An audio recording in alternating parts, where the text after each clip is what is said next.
Hello and welcome back yet again to another edition of the Bibs Corner podcast. And it's been a little while since I've been on here.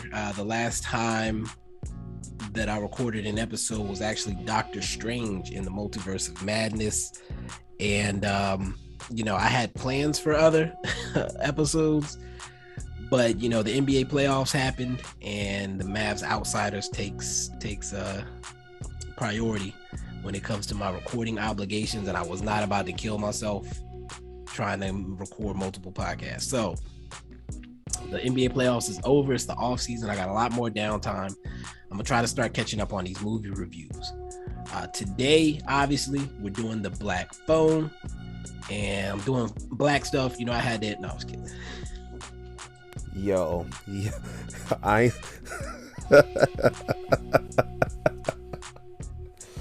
Oh shit! I had to bring Reese back for the black. Oh man, let's be honest. You really don't have a pool of options for people you do movie reviews with. It's like me, Tyler, Shad, and it's like I mean that's all it's been so far. That's all it's been so far. That might be it. So I mean, the black or not, I feel like I was coming back for this. You just reminded me that somebody told me to bring them on. Somebody I had told, like, hey, if you ever watch something and you want to talk about it, hit me up. But I never expected them to take me up on it. I gotta find it now because I don't remember what it was. She said she wanted to come on and talk about. I think it was a show. If I don't find it like quickly, I'll move on. Severance. Okay, so Severance is another one of those shows people have been begging me to watch, and she said if I watch Severance, bring her on because she want to talk about it. So anyway, I'm trying to widen the pool of people I do these with, so it's not like I have regular co-hosts. It's really getting to that point. It feels like that at this point. Like anytime something black happens, it's like, oh man, I got to bring on Reese Shad or Reese and Shad together. It was funny because my first thought for this one was to reach out to Tyler because that's my horror guy. Right. But then when you said you were going to see it, like that made it obvious an easy call after you said you were interested in doing a review. So yeah, I'm not even like a horror guy, but I mean, to be honest, I wouldn't even classify this as a horror film. Exactly. But I'm not a horror guy, but I think it was last year. It was like middle or beginning of last year. Chick I was talking to at the time, she was talking about a movie, and I was like, I never heard of this movie. Like, send me the trailer or something. And I saw the trailer, and I was like, oh, I need to see this. Like, it was supposed to come out in like January, I think, and it got pushed back. I think it got pushed back more than once. Yeah, it probably did get pushed back more than once. But yeah, I've been excited for it ever since. But yeah, you've kind of dug yourself in a hole. Like, whenever Bel Air comes back, you gotta bring on me and Sean, or one or the other. Yeah. Shout out to Bel Air. I don't think they've given a date for it to return.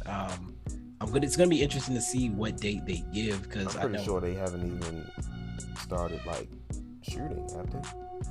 I have no idea. I know Abbott Elementary they're coming back in September, and they came out around the same time, if I'm not mistaken. Okay. But that's probably an easier show to do than Bel Air, honestly. And it's week by week, so I still haven't watched that either. I need to. Please don't get on me. No, you good. It's a lot of stuff out there. What I'll say after watching The Black Phone, cinema's back, man. Like, that was my thought getting up out of the theater. Like, man, movies are back. Like, I'm happy with the movies I've seen this year. Like, I haven't been disappointed. No, that's not true. I've definitely been disappointed. But not disappointed. Like, oh, my expectations were high. This movie's good. It just didn't reach them. Like, nah, I've seen like a genuinely two bad movies.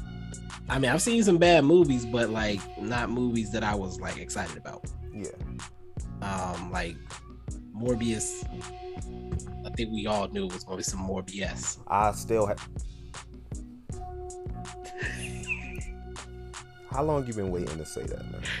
I mean, that was off the dome. Have you seen Morbius? Yeah. I've not seen Morbius. Oh. I've chosen. I've not seen Morbius. I almost did a review. I was so unbothered by the release of that film. Like, when it came out, I was just like, whatever. Like, and people would ask me, they're like, yo, have you seen Morbius? I want to get your opinion. I was like, I'm not seeing that shit, bro.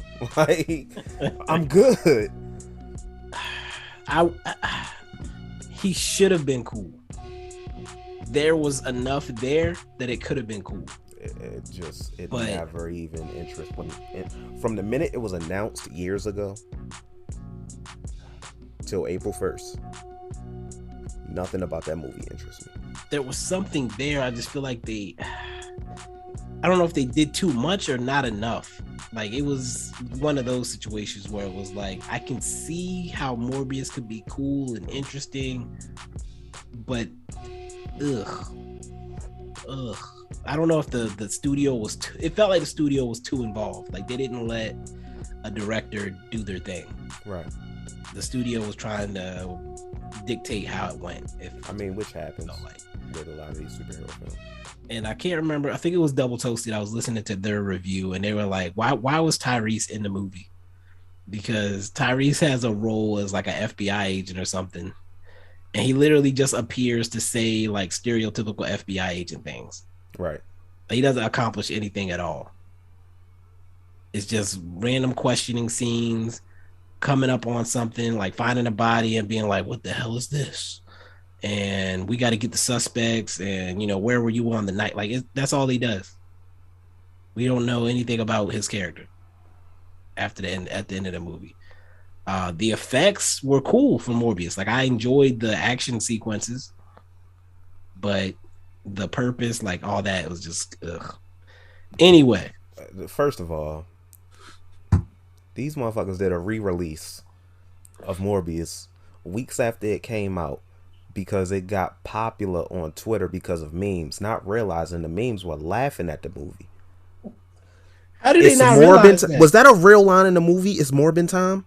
No. That wasn't a real line in the movie? Not at all. So where did those memes come from? People were being funny.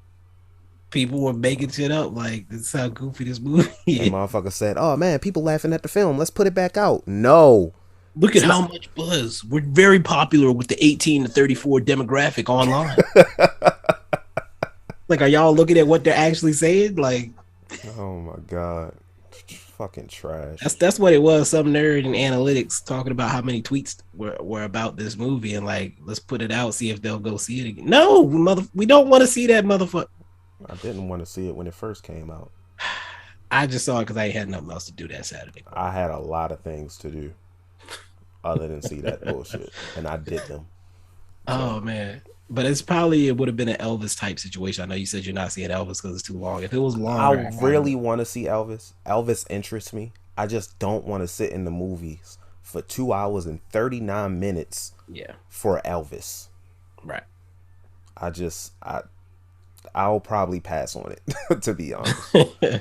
No, exactly. Like, if Morbius was 2.5 hours, I wasn't going to see that. Yeah. No, hell no.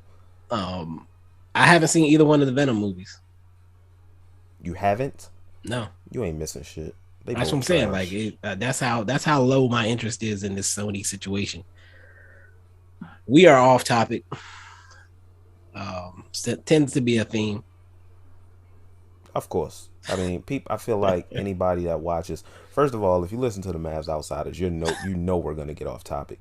And if you've even ever once listened to us both do a review on anything on here, we're definitely gonna get off topic. Like, that's just that. It's our thing at this point. At least it's not in the middle of the episode. Like, right, we haven't gotten to the review yet, so maybe we getting all of the off topic stuff out of the way. And I think I want to do a spoiler free, and that's usually very short. Okay. So this will just beef that up, in my opinion. Cool. I'm not introducing Reese. Y'all know who the fuck Reese is. At this point. If not, you will know by the end of the episode. How about that? Let's get into the Black Phone, man. Quick synopsis. I was about to say something crazy. I don't want to say on. I was about to say the nigga phone. So uncalled for. Oh man. All right. Now the black phone. I'm looking at the genre. It says horror, but if you said it already, I don't know if it was recording yet or not. You didn't feel like this was a horror. Yeah, you didn't feel like this was a horror movie, and I agree. No. There was at no point I was terrified. I mean, it was more suspense. That's a thing. More suspense and thriller. Yeah. Like Scream. Scream is a horror movie. Right. But I'm never terrified watching Scream. I don't feel like I have to be terrified in order for a movie to be horror, but 9 times out of 10, if I'm terrified in a movie, it's because there's like some ghostly supernatural thing going on. That's what really terrifies me. You don't know what's gonna happen next. Yeah, horror movies, that surprise, that supernatural, that things that don't make sense happening. And 9 times out of 10, I don't go see those in the theaters anyway. So. Interesting. You scared? Yes. Oh, I gotta say this.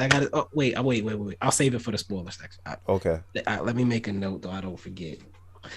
Now I'm excited because you just got hella excited. You was clapping your hands and shit. Hercules. Yeah, I definitely did that. Oh man. Yeah, I gotta bring that up because I was dying. So yeah, the quick synopsis is: after being abducted by a child killer and locked in a soundproof basement, 13-year-old boy starts receiving calls on a disconnected phone from the killer's previous victims. Now, already with that synopsis, I feel like I know too much. I'm gonna be honest. Like, at the time when I saw this trailer, I wasn't really thinking about trailers the way you do. And then it's like over time, I only saw that one trailer. Like, I didn't see another trailer. Okay. I didn't forget about the movie, but I forgot points in the trailer. Once I saw the movie, the trailer started coming back to me. So I'm like, okay. Like, but it's really no way to explain this movie without explaining. Don't explain the fucking movie. Would you have seen it if you didn't know the concept of the movie? If you showed me Ethan Hawke in that fucking mask, you know what, you're right. I'm going to see that kids, shit. Kids like missing posters with some kids and the black van driving past. That's all I need to see. That's all I need to see. Speaking of the trailer, I'm gonna play the trailer because that's how I felt about the trailer at first too. Because I saw like 10 seconds of the trailer, I was like, "Yeah, I'm in," and then it kept going. I was like, "Damn it, y'all told me too much." But it's been so long since they advertised it that I was very hyped about it going in. Speaking of trailers, I was gonna get my double toasted on. Oh wow! Speaking of trailers, there's a trailer that played before this movie. Did you close your eyes? They played the trailer for Nope. I came to the movie late. That's why asked. I'm glad that you did because they're trying their best. I've seen so many clips from either having to walk out or put my headphones in and turn my head, like whatever the case was. I've seen more than I want to see already. Look, I don't remember what movie I went to see, but I didn't even know there was a new trailer for Nope out, and it played, and I'm like, are you fucking sick? Like, it showed in time. Like, the first trailer doesn't really give anything away. It's a Jordan Peele trailer. Right. You can speculate, but there's nothing confirmed. Okay. This second trailer confirmed all of it. Like, it's just... Ugh.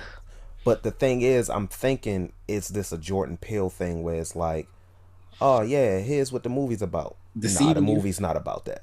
Okay. That's what I'm hoping it is. If not, I'm gonna be highly disappointed. The fact that you even have to do that sucks. Yeah, but it definitely gave away way too much. I hate that. I hate it so much. I'm gonna play the teaser trailer for Black Phone real quick for the audio. It's like 30 seconds. So let's play that. Novak has become the third wealthiest woman following her husband's. That is an ad. Oh my god. I was about to say, I know for a fact that song wasn't out in that time period. I just was doing a song in my head. I'm mad they just played a whole trailer for another movie when I tried to play the trailer for Black Phone. That's some bullshit. My Rudolph not getting no free advertising on my podcast. All right, let's try this again. Would you like to see a magic trick? That's all I need. Who is this? You know all our names. Hang up the phone. It doesn't work. Hang up the phone. Hang it up. Hang it up. Hang up the phone!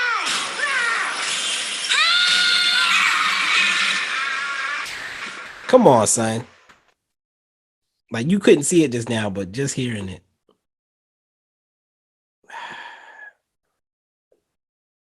They didn't have to over advertise this movie. I feel like I lost Reese. Oh snap! I forgot I muted myself. I was talking this whole time. I was like, when he said hang up the phone, I said I'd have pissed myself. He yelled at me like that. That's what I was waiting for, because that dude was, I didn't know what the hell he was capable of. I hate to even say it, he was charismatic, but he was a piece of shit. So I don't even want to say he was charismatic. But he was kind of terrifying, because it's like, I don't know when this dude is going to snap on me. Right. Like, we know he kills people. Right. Yeah, he was interesting. All right, so this is the non-spoiler section. What are your initial thoughts coming out of the movie, like overall? First of all, I was satisfied, met my expectations. This is a movie I was excited for, was not disappointed in the least. I love that it wasn't too long, got in and got out, did what it was supposed to do. There were some things I could have done without in the movie, that I'm sure we'll get to in spoilers. But overall, I liked the story. I felt connected to the characters. Even characters we spent like a short time with, right, I felt connected to. There was a character in the film I would have liked to see more of. I already know who it is. Okay. I'm pretty, yeah. Because okay. I was going to say the same thing. Okay, cool. And I know exactly, like, not an idea, but I know where I would put more of them and take out. But, I thought I was going to be, I'm not even going to say that. I was kind of bothered a bit by the supernatural element. I didn't feel like it was needed. Okay. But it didn't take away from the film for me. No. Like, it wasn't a thing where it's like, this movie really doesn't need this, it's making it worse. It's like, this movie doesn't need this, but they're doing such a good job that it's not bothering me. Mm-hmm. So, yeah. Okay. Yeah, same thing. I was pleased with what I saw. I was actually caught off guard by some of the stuff that they put in the movie that wasn't in the trailer, in a positive way. Yeah, me too. I'm a big fan. I'm a crime thriller person. Like, I listen to crime podcasts all the time. They made the killer work for me in that regard as well, like realistic wise. They show the abductions process. Yeah, it worked for me. Like, it. I one thing that I ain't gonna lie, that it ain't work for me. When you say it didn't work for you, what do you mean? Realistically, I'm just like, you didn't think so? At a certain point, I'll wait till spoilers to get into it. Okay. Yeah. But yeah, I mean, these things happen, and again, I thought his ruse was fine as far as that goes.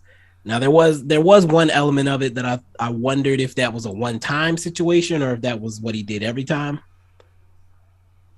But the police investigation was interesting. The family situation was interesting. Like, there was no part of this movie that I like disliked. I like the approach they took with the family situation. It was different. It went in a route I wasn't. I thought it was going one route and it didn't.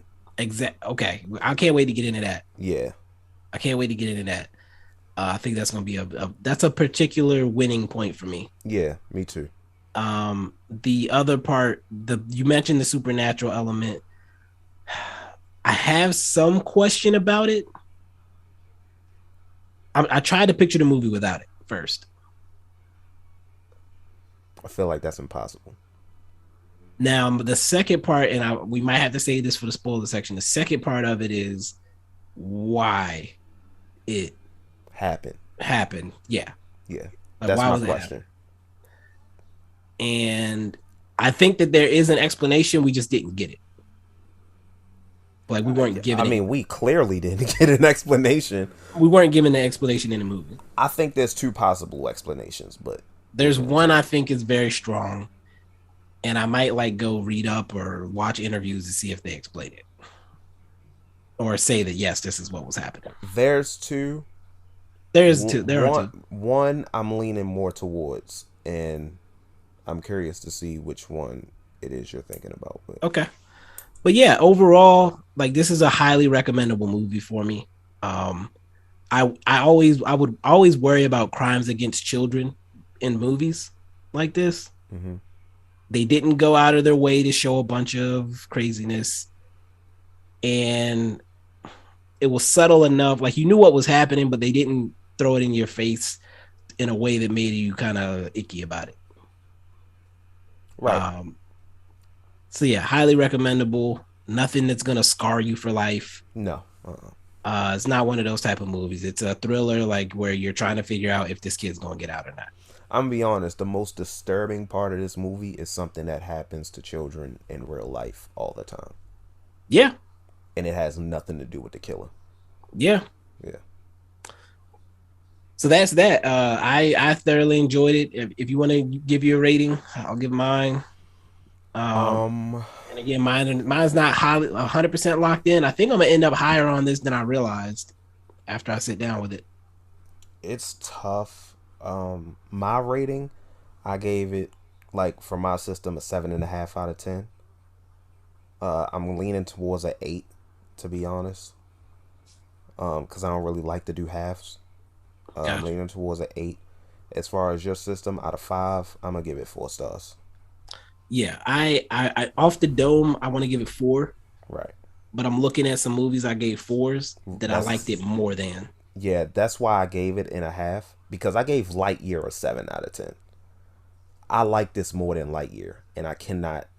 I gave Sonic a 7 out of 10. I gave Doctor Strange a 7 out of 10.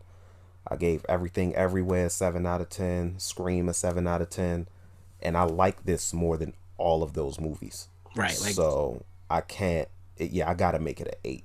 The movie I gave a perfect 4 was Men. I like this a lot more than Men, and I can recommend it a lot more than Men. Yeah, I think this. Yeah, like Men. I haven't seen that movie, but just based off the way you talk about it, that's not a movie for everybody. Not at all. I think this movie has a larger demographic. Exactly, and for me, that boosts it. The only movie I gave a 10 out of 10 to was The Northman. And see, The Northman I have at 4.2. Okay. In my new system, so it's like just above Men. I actually ended up, by the way, Top Gun as tied for first with Everything Everywhere All at Once. Yeah, Top Gun is 9 out of 10 for me. I might just say fucking and give it 10 out of 10 because like it's 4.8 out of 5, both of those. I can't even remember what I took points off for. You know what? Live on this podcast, I'm doing it. Top Gun Maverick's getting a 10 out of 10, baby. Yeah, I know you said it was your number one, and after I sat down and actually did my rating, I was like, shit, it's my number one too. Yeah. So, I might as well just round out my top 10 right now. It's Top Gun, or my top 5 before adding the Black Phone. Top Gun, Everything Everywhere All at Once, X, Death on the Nile, and Hustle. Oh, I didn't add Hustle. I watched Hustle. And did you enjoy it? I did. I loved it. Okay, there we go. 9 out of 10. There you go. Yeah, I guess 4.5. It's in the 4.5 stars, but it got a 4.4 actually. It and Death on the Nile are tied. Yeah, Hustle would definitely be in my top 10 then. Okay. But yeah, I think overall, I right now I'm putting this as a 4. It's probably going to end up closer to a 4.5 out of 5. Yeah, I definitely plan on seeing this again. My girlfriend wants to see it. I'm probably going to take her to see it. Okay. Definitely a movie I can watch again and still enjoy it. Even I was going to say, like, happen. what do you think that second watch? Is there anything in particular you're gonna be looking for, like clues to maybe answer some of your questions? Not necessarily. Um, no, because the main question, I only have one main question, and I'm pretty positive the movie didn't go out of its way to explain it or hint at it. So Okay. I'm probably not gonna be looking for it. Okay. All right. Let's move to the spoiler section Yeah, I'm ready for that. after these messages. I don't even have any ads on I'm them. about to say. They didn't turn them back on for me. I'm not active enough.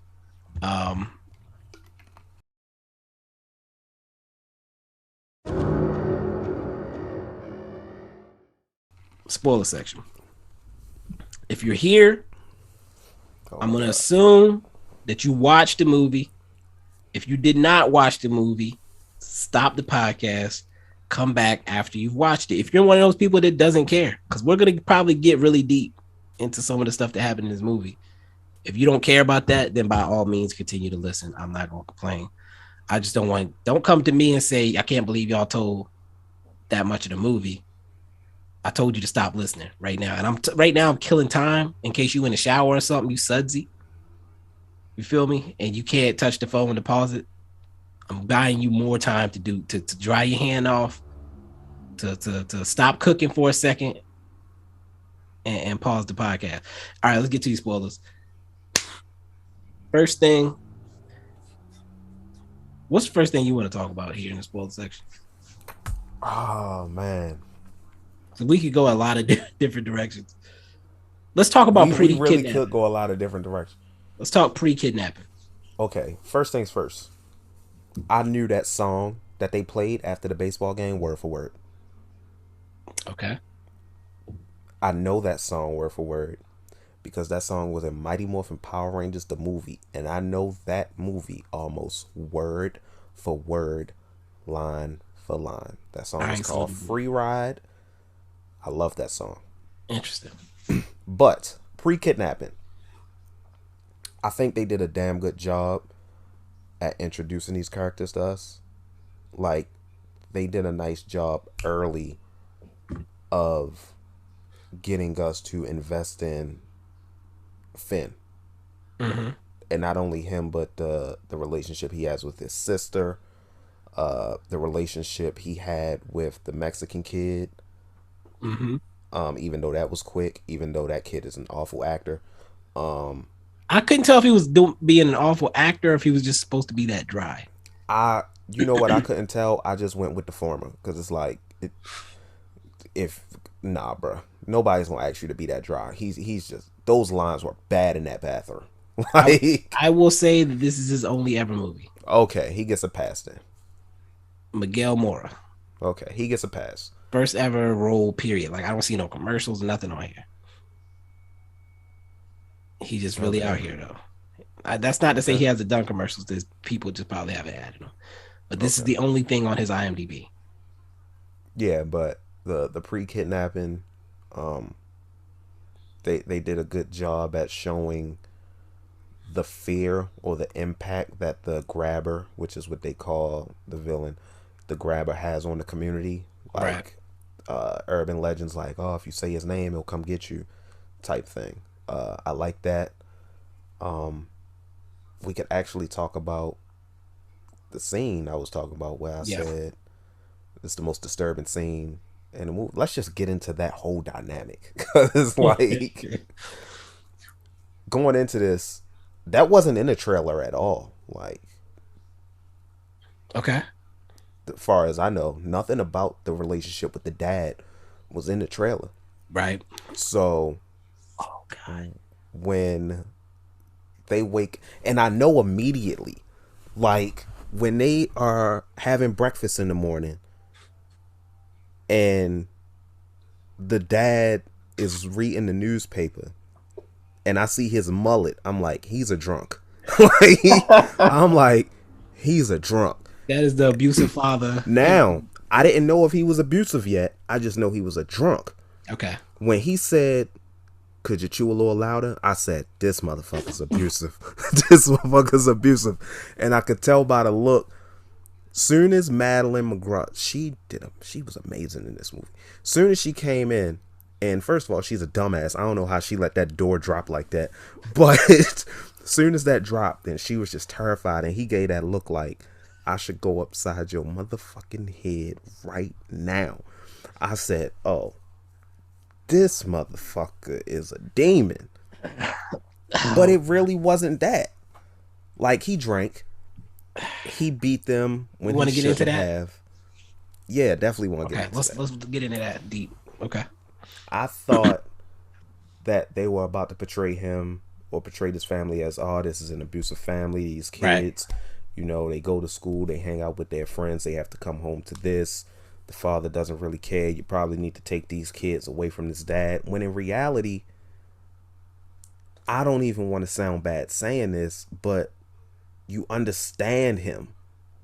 And it sounds so bad to say because he whooped her ass. Like, let me stop you real quick.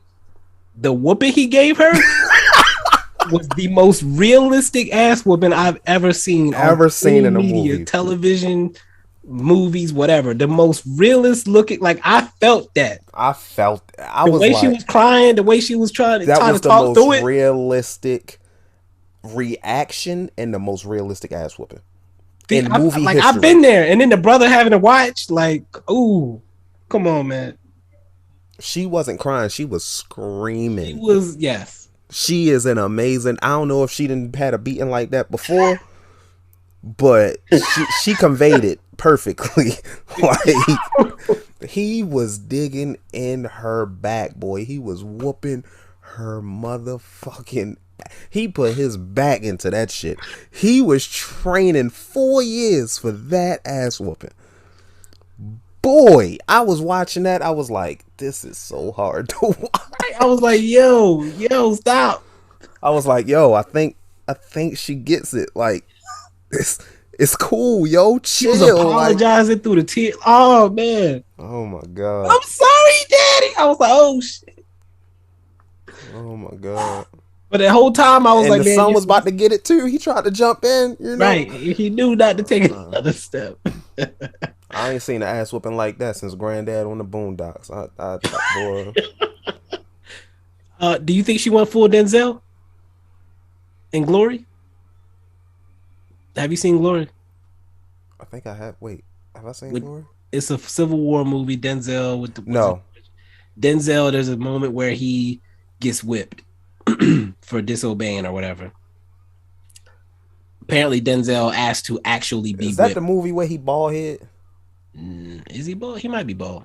It's a meme or GIF always on social media of him, like, with a tear bald in head. his eye? Yeah, that's it. Okay. He actually asked to be really whipped because he wanted to feel the pain of his ancestors. Oh, that nigga crazy. So they really whipped him in that scene. I'd have been like, boy, that whip touched me, I'm on your ass. He was still trying to get that Oscar at that time, I think. She probably really took the ass whooping, boy. It felt like she had to. It felt like it. She had to. She's the next. She the next. She the one. Like, boy, she up next. But then after the whooping, when she so you have the father who's maybe a little bit over dramatic with the how defensive he is of his kids and how he goes about trying to protect them in his mind. Right. But then you also have the solidarity that they have as a brother and sister unit. Like, right. After the ass whooping, like, he's watching the cartoons or whatever, and she comes and like sits beside him and like lays her head on his shoulder while she's like sniffling, Yeah, I love that they didn't do the whole I can't stand my brother and sister thing. Yeah. And then he goes missing and it's like, oh man, don't do that. Like, I'm so fucking tired of that shit. Like, yeah. Like, they were very close and it comes across well in multiple scenes. You had that scene, and then with the bullying theme in the movie, the scene where he's getting jumped and she jumps in it, like, no hesitation. This is what I wanted to get to. Okay. I said before we recorded, it's funny that you mentioned The Shining. I looked up some information on this movie. This movie is based on a short story written by someone named Joe something. His actually last name might be King. He's Stephen King's son. Okay. and you can fucking tell because the bullies in this town are fucking menaces, bro. Menaces, bro. Like, it's like the kids run this. First of all, bullies in movies are always exaggerated. I ain't never seen human beings act like this in my life, right? This is like a bully training ground. Like, facts. What is but going I'm gonna keep it on? 100 with you, bro. You got hands or you dead. Like, I understand. Yo, facts. Have you seen it?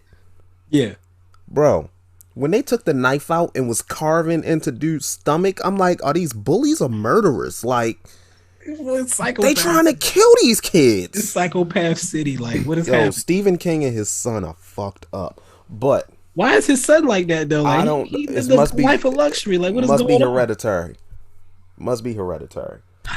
But when them kids walked into that damn bathroom, and I'm like, I said in my head, I said, these the motherfuckers he let beat his ass. I could take all. I was 125 pounds his age. I could have taken all of them. They look like chumps.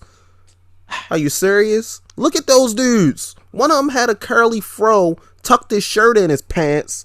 Like, come on, man. It was one of those situations where it was 3 of them, and they knew he was a bitch. I'm sorry. I didn't mean to say that. No, you right though. They know he didn't have that dog in him. Cause soon as Chico walked in the bathroom, it was hush. Yeah. Cause Chico about that mess, he beat the hell out old boy, and yo, that was so unnecessary, bro. I had to draw blood so they knew I was serious. Like, bro, they saw everybody got the message. They saw you knock his big ass down. They got the message. They got the message. He beat the brakes off of me, like, bro. Kids in middle school don't fight like that. High school, whatever they at, kids don't fight like that. That's UFC. Somebody would have jumped in there. Somebody would have been like, "All right, bro, that's enough. Relax." Then again, maybe they was afraid to get. I'm about to say maybe they didn't want to get the hands too. Yeah, he was doing some jujitsu shit. So. He seemed like a kind of a loner besides Finn. Like, yeah, and Finn walked away. So, and also I have to say this line. I'm sorry. This is not offense. No offense to anybody. The bullies called Finn a faggot. I wasn't sure if they were just saying that to insult him, because I know that's the 70s. They do that. Yeah. Or were they actually saying like, well, no, he ended up liking the girl, so never mind. No, I didn't take it that way. I just took it as kids being assholes. Assholes, yeah. Yeah, the fight where they like, okay, we're not doing linear spoilers with this, right? No, we're all over the place at this point. Okay. Chico gets kidnapped by the grabber. Right. The grabber took 3 bullies. Apparently. 3 bullies. Out of the 6 total kids that ended up being kidnapped, 3 of them were bullies, from my understanding. You talking about like the people that was talking on the phone? Yeah, like from when they were talking about who had been grabbed previously, they were talking about, such and such was the scariest kid in the school till the grabber got him. And they at least 2 bullies were kidnapped. He was probably talking about that kid with the curly hair. Or at least 2 kids with hands had gotten kidnapped. The only ones I know for sure had hands that got kidnapped was dude with the curly hair in the video games joint. He was about that mess. Like, he was scary as hell. I wouldn't fight him at my age. Like right now. like if we walking down the hallway and dudes say move, if he called me the N-word, I'm gonna be like, all right. You lucky my peoples ain't here. Anyway, him and Chico are the only ones. Okay. He kidnapped. Yeah, we were made aware that the toughest kid in the school previously had been kidnapped. So I was like, is this guy targeting people with hands? Like, what's going on? Because if you notice, they mention or slightly allude to every single kid that's been kidnapped. Right. That's why he knows their names. When they call him. So I think the one that they were saying was the toughest guy in school before the grabber got him was the blonde hair kid. Yeah, definitely. Because he had to be. Who tougher than that motherfucker? No, definitely. And I think the big fat dude at the beginning that got his ass whooped had like stepped into the curly headed dude's place. Yeah, well at least he thought he did before he got handled. Yeah, before he got handled. But I mean, shit. So out of the 3 bullies we know of, 2 of them got, or I ain't gonna call old buddy a bully, but people with hands. Yeah, the sister might be in the top 5. She tough as hell. She talks shit to the police. She saw her brother getting jumped. She picked up a rock, bust dude head to the white meat. I thought he was going to die.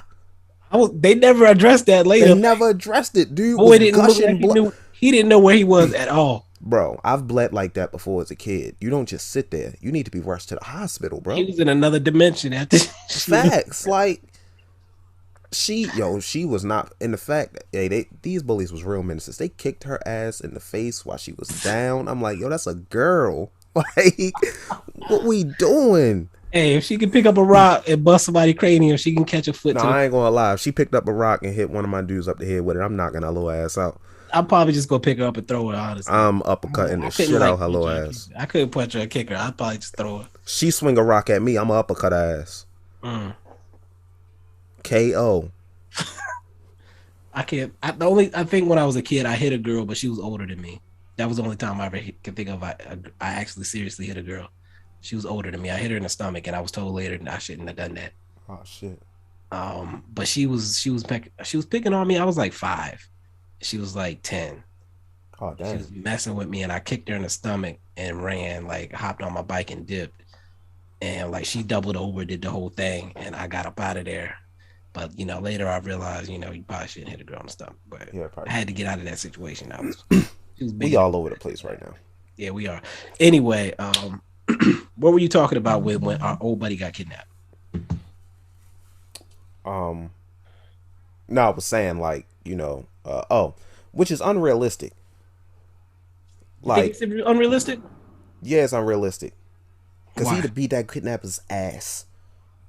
Him and the blonde kid, they'd have both beat his ass. I'm positive. They weren't expecting it. Yeah, which is also why they're stupid. The kids? Finn is stupid. He deserved to get kidnapped. Yeah, he should have. He knew about the balloon, right?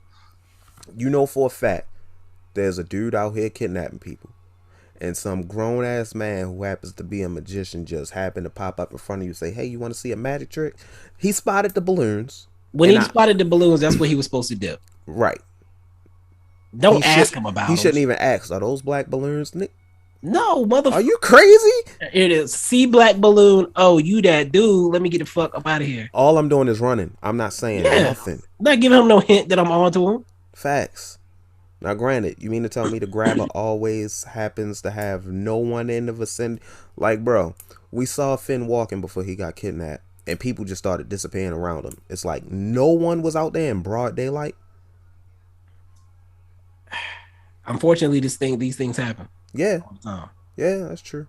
And that's why I said it was acceptable for me, because there was a case where a girl was staying at her friend's house, and the friend was right around the corner from where she lived, and her and a couple of the girls, they didn't want her to walk home by herself, even though it was so quick a walk. They walked her to like the corner of her street, and then they went back to the house with the rest of the girls. And she got kidnapped between the corner on her street and her house. Like, this, it happens. It happens. Was nighttime. And no, it wasn't. It was like getting close to, but it wasn't quite. Okay. And that's why I was worried. Like, when the sister finds out, she like takes off in the middle of the night. I'm like, what why are we like, girl, you about to be next? Why are we not being more cautious with this grabbing situation? Like, why are kids man still out here like this? I was back. We never really touched on the father. We didn't finish on the father. No. Yeah, it comes to a conclusion at the end, but we do. Do you want to get into it, or do you want me to jump in, or? I'll just say, and then I want you to finish it off, because I don't want to talk too much. But it's like you realize throughout the film, this isn't just an abusive father for the sake of being abusive. Like, he's not, in his mind, he's not being abusive. He's trying to keep his daughter, because it seemed like she's mainly the one getting the beatings. We don't see him getting the beatings. Right. From going down a certain path, and it's fucked up, but you understand, because you can tell in this movie he genuinely cares and loves his children. Right. So it's not like get these kids away from this dad. It's like, this dude is down on hard times. Like, he lost his wife to suicide, and he doesn't want that to happen to his daughter. He's going about it the wrong way, but I get it. Right. Feel me? But yeah, you can hop in. So the added context to that is that the daughter has dreams that she says she defines as being true. Right. Like visions. Basically. Yeah, like basically visions. And the police seem to accept that she's having these visions because they come to her specifically and ask certain questions and ask how she knows. And she tells them, like, some of my dreams are true. Some of my dreams are real. And, you know, I saw these black balloons, blah, blah, blah, blah, blah. But the father finds out, you know, you talk to these police, you let them know. Like, he basically confirms, like, you let them know you have visions. He doesn't tell her that he doesn't completely call her crazy for having visions. He just tells or her, saying like, she does. He makes her say her dreams are just dreams. Yeah, like, I need you to just see them as dreams. And we find out that the mother had these dreams / visions. Right. And they told her to do things, and she began to listen to them, and eventually it led to her committing suicide. And his fear is that his daughter, showing signs of that she's her mother, could end up going that route. And he's trying to convince her, like, do not take these seriously, because in his mind, if you believe that these dreams are real and they tell you to kill yourself, I'm gonna lose my daughter the same way. Exactly. So if I get you to just accept that they're not real, then maybe that doesn't happen. And he, again, we said it, he's going about it the wrong way. But like you said, I get it. He's not just abusive for the sake of abusive. And that is another thing. That's an X factor for me. Yeah. That took this movie up so many levels for me. Because that's not something I usually see. It's so easy to just have an abusive father. Facts. They could have easily done that, and I would have been like, typical abusive father shit, whatever. But the way they did it, sympathizing with him, right? Like, yeah, right. Kudos to them for that. And it because, you know, the abusive father gives you a reason why they're so close. Mm-hmm. It gives you a reason why they're independent, why they're out on their own so much instead of like the dad picking them up everywhere. But I think a sign that another sign of him not being a complete asshole is that he lets her stay at her friend's house every weekend. Yeah. So it's not like he's just completely sheltering her off from the world. He's just very particular about this dream situation. So yeah, I like that, adding that extra layer to the father. We touched on the bullies. We touched on the father. We touched on the sister specifically being a standout for me. Yeah, she was really good. I think that so I haven't done my awards in a couple years, and it is what it is at this point. Pandemic threw everything off. But I was sitting down when I did my rankings. I realized I haven't watched as many movies as I thought I had, first of all. But then I also realized I didn't have any. I had created a whole category for kid actors. Okay. And I didn't have any leads because I haven't watched any movies with like a person under 18 or under is how I define it as the lead actor. And I was like, man, I need to watch some more movies with, you know, kids as in the main roles. And so then I watched this and I'm like, I got my front runner for best lead under 18. And that's Madeleine McGraw right now. Yeah, she's that. And not even to take away, I don't know what the kid who plays Finn's name is. Mason Thames. Mason Thames. He was really good as well. Yeah, he was good. He did his Madeleine was fantastic. I will say though, I mentioned to you, I said it was one thing in this film I could have done without. Okay. It was her dreams. Really? Yeah, I didn't like it. I felt like it served no purpose. Like, I thought it did. It literally only got us to the point where they found out where the bodies were. Now, Grant, okay, I won't say it didn't serve a purpose because it gave us the context of the relationship with the father. But I wish it wasn't so much. It gave us that, and it's the only reason they solved this crime, really. But I feel like, okay, let me just get into this then. Okay. I wish we had less of her dreams because all it did was show us where the bodies were kept. I feel like you really could have got to that conclusion another way. And what I wanted more of was James Ransom. The brother. You wanted him to be the hero? Not the hero. I just wanted more of the cokehead. Either more of that or more of just detective work. That's the character I wanted more of. Because I think it's interesting the fact that, oh yeah, I'm staying with my brother here. Yeah, he's a cokehead, but he's clearly interested or invested into this case, like on his own, not being a cop. I think the fact that he's in this home and doesn't know it is interesting. The fact that we get to him so late, we see him that one time and then we see him again and he's just randomly like, wait, I never checked this house. I would have liked to see us. He put it together because he was in the middle of the epicenter of where these kids were going missing. Right. I would have liked to at least see him get to that point. You see what I'm saying? No, get to that point. But I would have liked more because when he dies, it's just like, whatever. And James Ransom is good. I like him. He was in It. James Ransom. Yeah. He was in It. He was in Sinister. Those are the two biggest ones. I won't go into. He was in Sinister too. Okay. Now, when I said earlier, I said something or someone I would have liked to see more of. Who did you think I meant? Like, who were you referring to?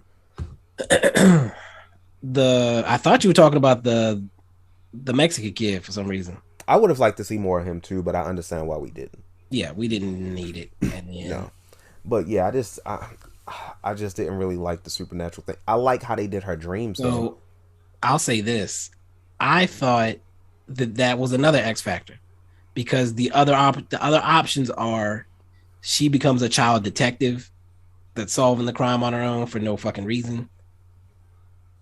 We have to deal with the actual police, which is boring, and everybody that's typical.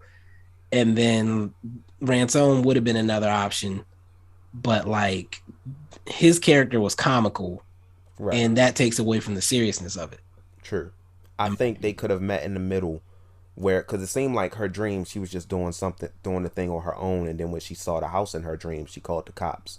I would have liked, this is probably far-fetched, working together somehow. Like, clearly they know about her dreams, they went to her about them. She has the dreams, they do investigating, they do work, put things together, stuff like that. But I think that becomes complicated because she's a child. Like, they can't work with a child like that. That's why I said it's far-fetched. Yeah. It's like, I feel like it was too much supernatural things going on, and I didn't feel like this film needed to rely on it that much. Well, here's where I explain. This goes back to my deeper explanation then. This is the perfect time to bring this up. It made sense for her dreams to lead them to the bodies because I believe her connection is to the dead. And at the same time, who's to say the brother doesn't also have a connection to the dead, and that's why he could hear them on the phone? That is half of what I was when I said there was two options. Yeah, and that's what I think it is. I'm leaning more so towards that one. I was like, it's either that or it's really just all in his head and none of that shit happened. I think because remember, one of those kids on the phone said that the grabber can hear the phone too. He just doesn't believe it. Right. And that's the only thing that keeps me from going all in on she has a connection to the dead. That's where her visions are coming from. But he also has a connection to the dead. He doesn't have the dreams, but this is how his manifested. And it would make sense because obviously if she got it from the mother, why wouldn't he? Exactly. You know? So, and the second part of that, the thing that makes me, I don't want to say they can have a sequel necessarily, but like they could be a team. Come on now. Like she has the premonitions and he has the current. Like he can communicate. Like he's a medium. Yo, don't say this too loud.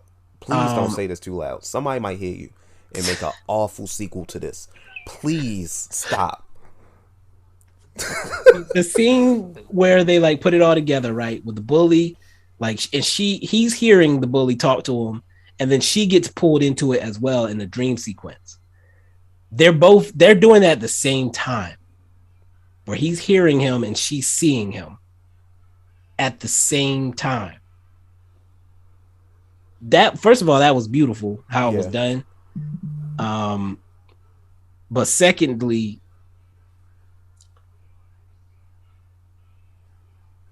again, them working in concert together, that's another part that made me believe that maybe he also has this connection with the other side that he doesn't even realize until that point, because he's never had to. And maybe he's never been in contact with dead bodies before, but this is the first time he's been around that energy. Also, I don't want to say. Also, I'm leaning more so towards the other side as opposed to it's all in his head, because when that bottle was spinning and it smashed, like that shit really happened. Yeah, the bottles were gone. Yeah. So, but yeah, I mean, like I said, the supernatural element did not take me out of the movie at all. It was still good. Okay. I just wish they would have gone a different route. But to be honest, you had to give her something to do. You could not just stick her on the side because she's too good. So Kid Detective would have been goofy to me. Yeah, I'm glad she didn't just straight up solve it and show them where the grabber was, because that was a nice little wrinkle. Yeah, I had a feeling they were gonna. Once they went into the house, I'm like, yeah, just from being in the house before, I know for a fact this is not the house. Right, the living room. Nothing in there. Yeah, the living room being empty let us know it wasn't, because the brother just had left out of the living room. And they should have known it wasn't the house. They just visited that house. They didn't visit. That was the house. The detectives. They visited the house across the street. Right. They should have known. They did. How would they have known that was the wrong house? I'm tripping. She just gave him the address. She just gave him the address. But they probably should have put it together quicker that what was actually happening was across the street. Yeah. But like, oh shit, that was where we saw the house with the crazy dude. Like, maybe we need to talk to him again at bare minimum. But it's I like that she led them to the other house as opposed to exactly where he was. I like that Finn got the kill. Like, Oh yeah. That got it. My theater wasn't packed or anything, but the people that were in there was just like cheering for that, because like, fuck yeah, kill this motherfucker. Like that was perfect. The speech that Chico gave him did touch me. It was nice. I really, that's why I said the short time they spent together, we understood their friendship. Right. So I really did like that. The speech in the bathroom? No. The one they gave him after he was dead. Yeah. Yes. Yeah. I enjoyed it as well. And like the way he like boosted him up, basically, like told him like, you can do this, you just haven't. Right. And like the other kid telling him like he had an arm. Yeah. Did you think it was goofy when they all had their like one-liners? No, I got it because the first kid basically explained it, because he was like, I think first of all he said, that's the first thing that goes after it happens, like you forget your name or whatever. Yeah, and I think it was specifically the one-liners, because it's like, we're not just gonna give this to you. You have to figure it out. Like, right. These are clues. Like, you're not directly even talking to these people per se. The only one he really directly talked to was his friend. Right. Everything else seemed like a mystery. Right. So like puzzle pieces. Yeah. Being given. The bully was aggressive for absolutely no fucking reason. But I mean, that was who he was. Like, I guess. But he was a pretty motherfucker too. Like with the blue eyes. And I'm like, yo, why did they get so rugged, dude? Imagine getting your ass beat by baby Thor. Like, what the fuck?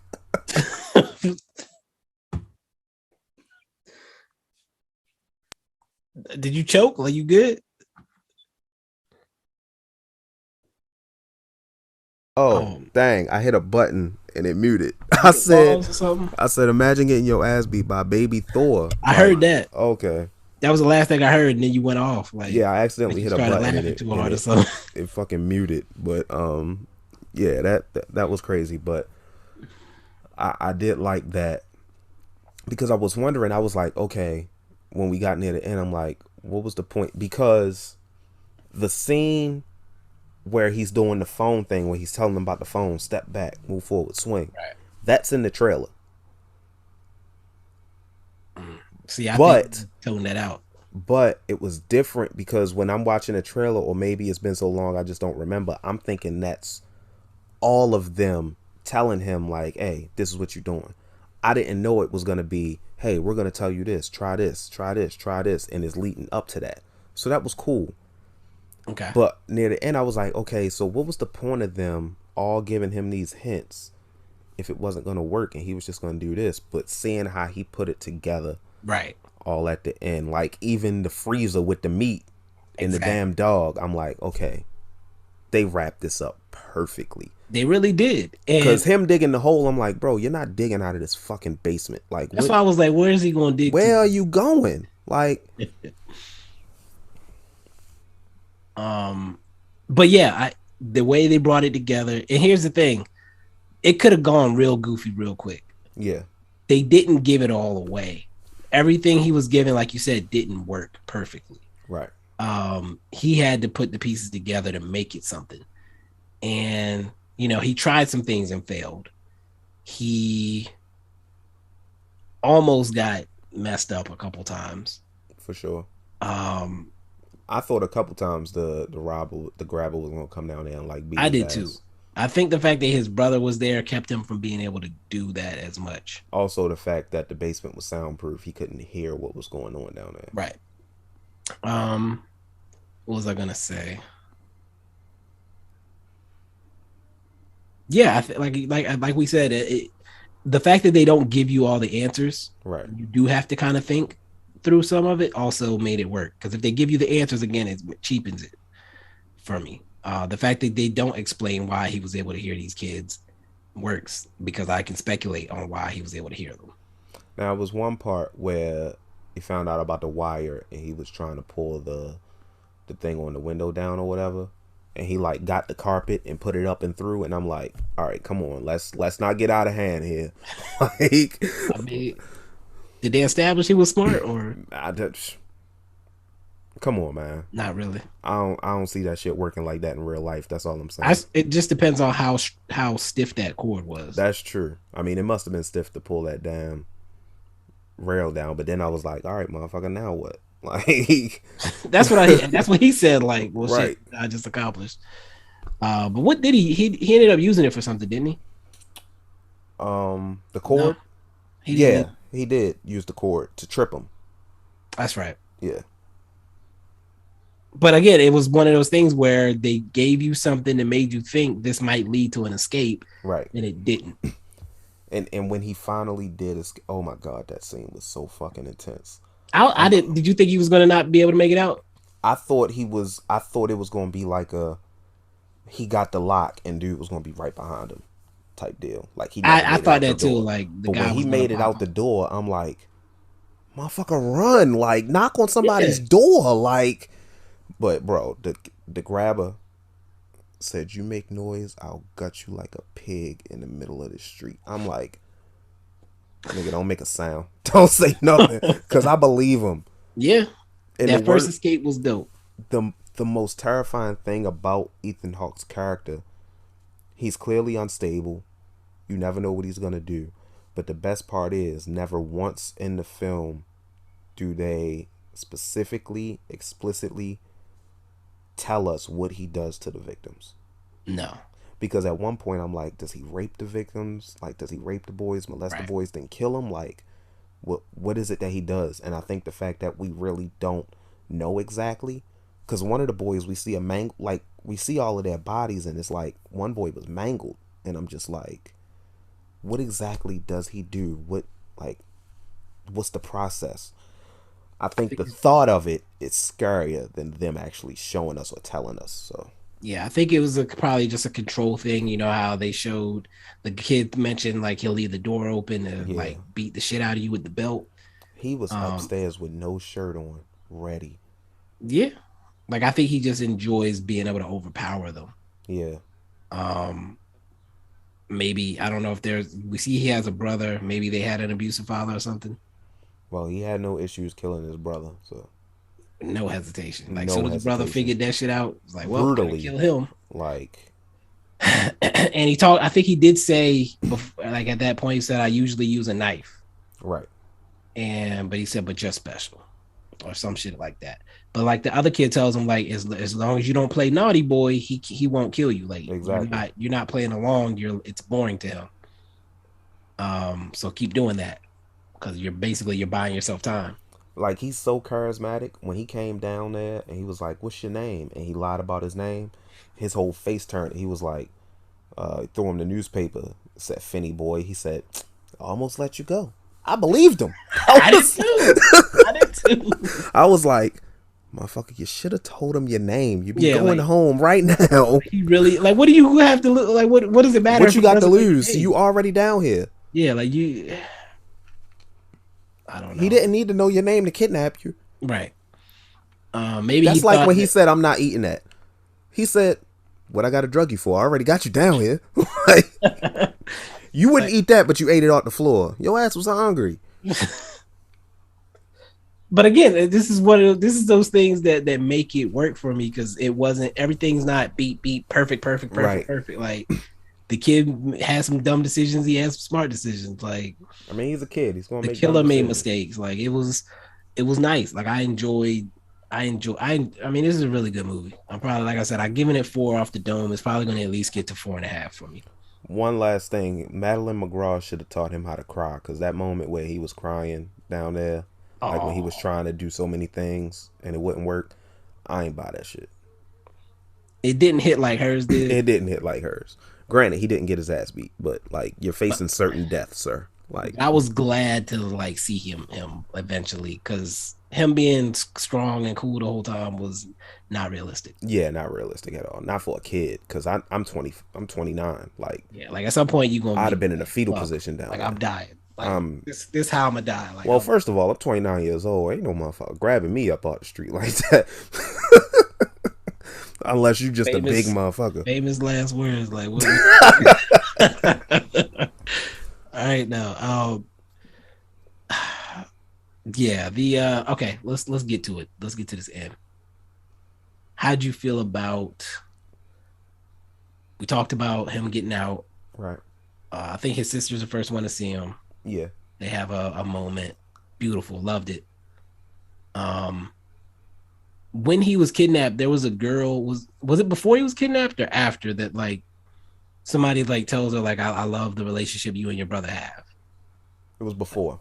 It was one of her friends or something like that. Oh, no. No. It was the girl he got a crush on. Yeah, the girl he had a crush on. Like, I guess she saw him and his sister like fighting the kids. Yeah. It was like, I love the relationship you and your sister have. Like, that's like, come on, man. Like, those little touches, like, that line is like, I mean, I love the relationship they had too. Like, so afterward, the dad like is apologizing to them and all that good stuff. Like that again, I loved it,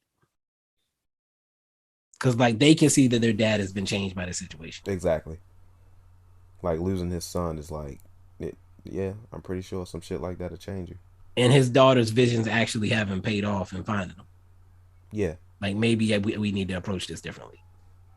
Maybe it's not as bad as I thought it was. Yeah, like maybe we can embrace the visions and when just stay away from them scary shits. Like, when they start hearing demons talking to you and all that stuff. Now, bro, when she started cussing Jesus out, I forgot. Bro, I was dead. I was dead, because I'm like, yeah. First of all, she cussed the cops out. Like, she flamed them boys. They couldn't say a goddamn thing. I know that white man was boiling. Like, he wanted to go upside her shit. So when she started cussing Jesus out, I'm like, yeah, this is in character for her. But it was funny because like previously she had said the prayer, it was all nice, right, and beautiful and cute, and then she came back like, man, fuck you, Jesus. Like, oh my God. She's like, what the fuck, Jesus?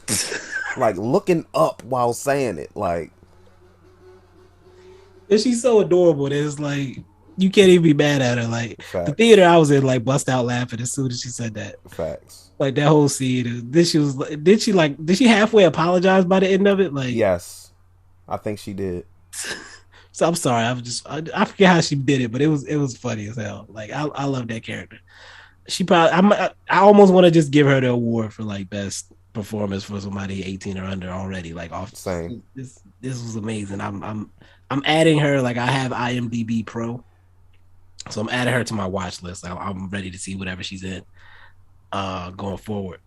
Now, the other part is, he comes back to school, and before he was a little biatch, and everybody was messing with him. lowest on the food chain. But now he comes back and everybody's looking at him like, yo, he killed the killer, dog.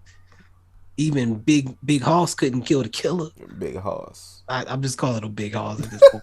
Baby Thor, whatever you want to call him. Like, the dude just definitely was going to be a murderer if he didn't get killed by Facts. Like, he couldn't even do it.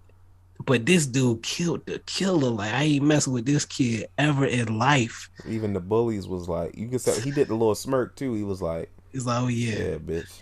He said, yeah, I'm that dude now. And then he goes in the classroom and he immediately just sat beside the girl.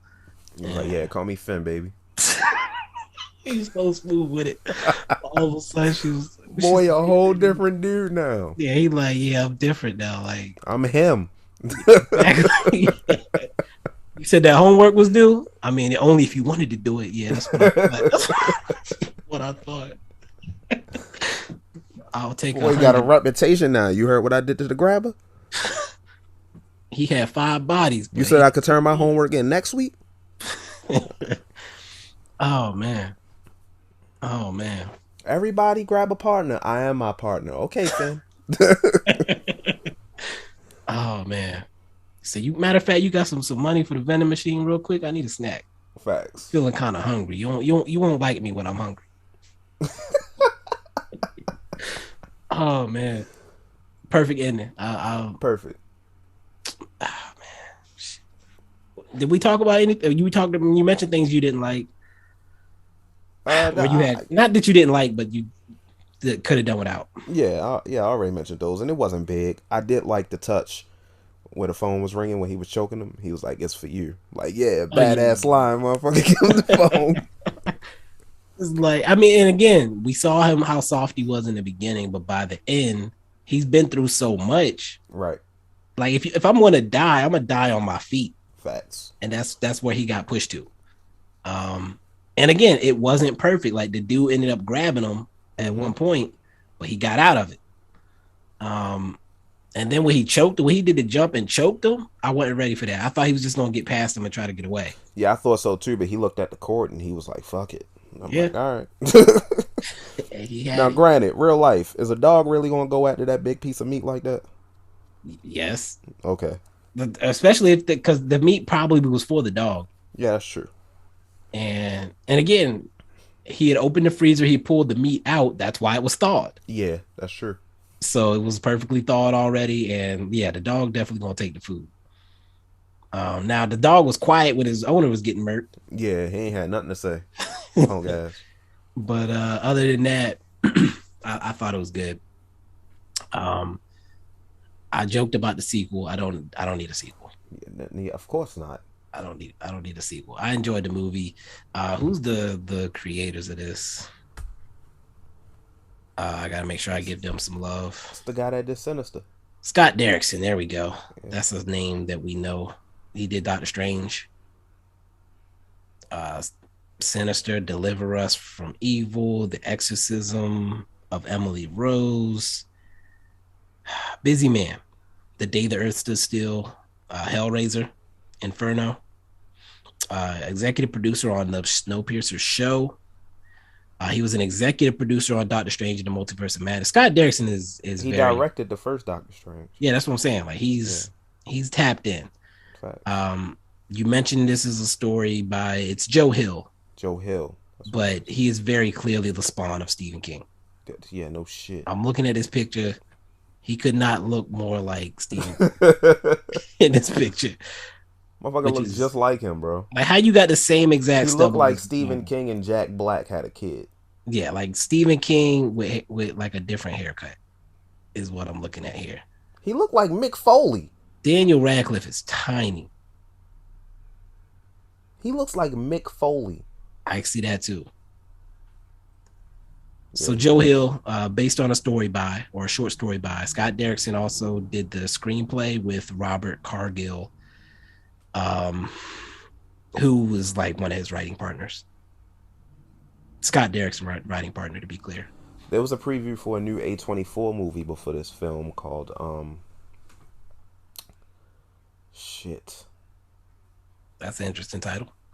I cannot remember the name. When I'm in theaters now and I see a trailer and it says A24, I just can't help but say out loud, "Oh shit!" Like every time, every time. But it's like man. Pete Davidson is in it.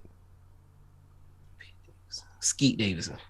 Oh, that's right. I was trying to think like, why did I not see the trailer? But then I remember I did You not. got there late. I got there late on purpose. Trying to I think think of I've name seen of the trailer for that movie though. It was kind of funny because they kind of looked like they added a lot of like Bodies. bodies. That's what it is. Yeah, Probably not something I'd see, but it does look interesting. I'll definitely probably be there. August 5th. Also, that movie with Idris Elba, which is Oh basically like shit. Cujo with a lion. The fuck? It's called Beast. Okay. I just saw something that almost made me shit myself. It's the next Aster film. Is in the works. Ari Aster. Why does that name sound familiar? Midsummer. Okay. Yep. And what was the other one? Hereditary. His next movie is in the works. I don't know what happened to this man, but I hope he gets some help. The next movie is called Disappointment Boulevard. Joaquin Phoenix is in it.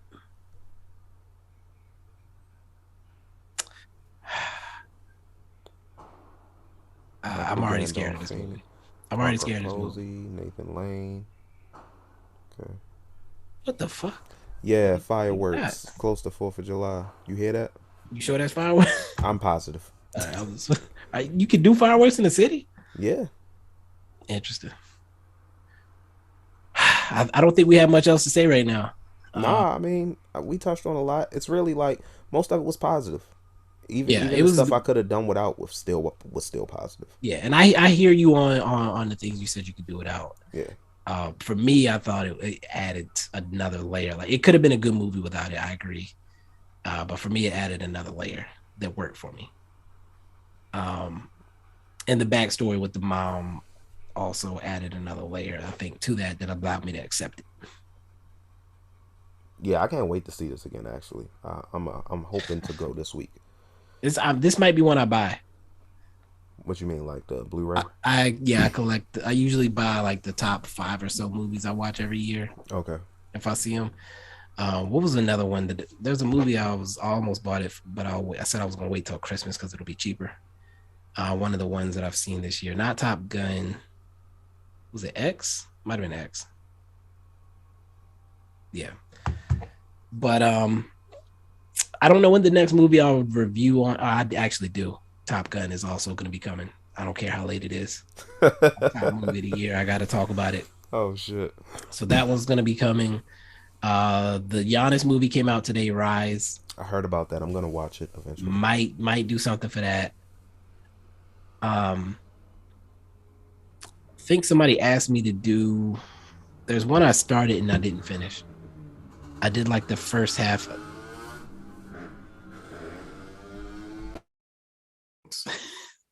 I did like the first half. Like they dropped a few episodes, and I said I was gonna come back and do the rest, but I haven't.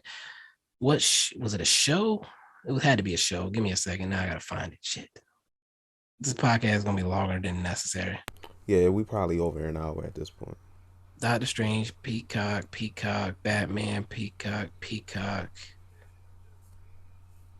I don't know what. Ozark. Okay. I didn't do the second half because it pissed me off. Long story short. But I'll come back and do it. I got to catch up on this stuff. I got to get active again. But that's gonna do it for the Black Phone. Reese, any parting thoughts? See this movie if you haven't. But if you haven't, you shouldn't even be listening to me saying this because you shouldn't have listened to the spoiler part. But you know.